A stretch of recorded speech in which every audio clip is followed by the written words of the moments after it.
तो दोस्तों हमने न्यूक्लियर फिजन यानी कि एक बड़े एटम के न्यूक्लियस का टूटना समझा और न्यूक्लियर फ्यूजन यानी कि दो छोटे एटम का एक बड़े एटम में कन्वर्ट होना जो कि स्टार्स पे होता है यानी कि सन पे होता है, वो हमने सीखा और इससे जाना कि ये दोनों ही फॉर्म से कितनी ज़्यादा एनर्जी जनरेट होती है और ये एनर्जी पूरी मानव जाति को नष्ट कर सकती है। तो इसका बहुत ही संभल करके इस्तेमाल होना चाहिए। अब देखिए 1945 में दो कंट्रियों की वजह से ये इतना बड़ा नरसंहार हुआ, जिसमें से एक जापान और एक अमेरिका था। ये दोनों ही महाशक्तियां थी उस समय और एटम बम के इस्तेमाल से अमेरिका ने ये साबित कर दिया कि वही उस समय दुनिया का सबसे ताकतवर देश है। उस घटना के बाद से ही कई कंट्रीज अलग अलग न्यूक्लियर टेस्ट और न्यूक्लियर बॉम्ब बनाना स्टार्ट कर दिया।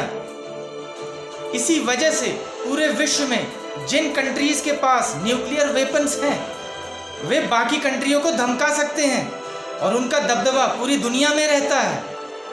तो अब आपको ये समझ में आ गया होगा कि न्यूक्लियर वेपन रखने वाले कंट्री क्यों आखिर सुपर पावर कहलाती हैं। अब तो ये बात हो गई। अब आइए हम ये बात करते हैं कि क्या ये न्यूक्लियर टेस्ट करना यानी कि इंसानों पे इसका प्रयोग क्या ये सही था? क्योंकि आपने वीडियो में देखा है कि जिस टाइम अमेरिका ने हिरोशिमा और नागासाकी पे बॉम्बार्डमेंट किया उस टाइम नवजात शिशु भी थे, छोटे बच्चे भी थे, सब लोग थे, लेकिन लगभग 1.5 से 2 लाख लोग कुछ ही मिनटों के अंदर धुआं हो गए। तो क्या न्यूक्लियर बॉम्ब का इस्तेमाल मानव जाति पे दोबारा करना चाहिए? क्या हम यही करने के लिए आए हैं?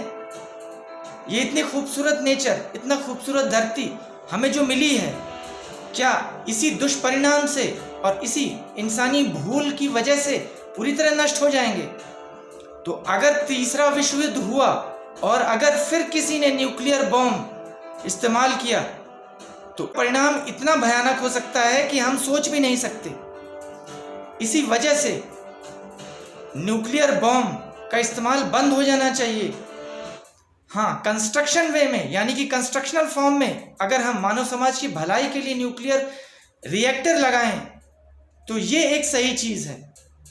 इसी वजह से आज दुनिया में बहुत सारे न्यूक्लियर रिएक्टर प्रोग्राम चल रहे हैं। हमारे इंडिया में भी न्यूक्लियर रिएक्टर प्रोग्राम चल रहे हैं। जैसे हमारी कंट्री का भाभा एटॉमिक रिसर्च सेंटर और department of atomic energy centre ये इसी पे काम कर रहा है। अगर हम परमाणु शक्ति का सदुपयोग कर लें तो लगभग छोटी सी परमाणु एनर्जी हमारे दसियों साल की इलेक्ट्रिसिटी और एनर्जी की प्रॉब्लम को सॉल्व कर सकती है। आप मुझे इस बारे में बताइए कि क्या न्यूक्लियर टेस्ट दोबारा होना चाहिए? क्या न्यूक्लियर बॉम्ब मानव जाति पे दोबारा इस्तेमाल करना चाहिए? अगर आप इससे सहमत हैं तो अपने कमेंट लिखिए। और दूसरा कि ओपेनहाइमर हीरो थे या विलन, इसके बारे में आपका क्या कहना है? ये सब आप अपने कमेंट में लिख सकते हैं। हमारे साथ जुड़े रहने के लिए बहुत बहुत धन्यवाद। वीडियो को अंत तक देखने के लिए बहुत बहुत धन्यवाद।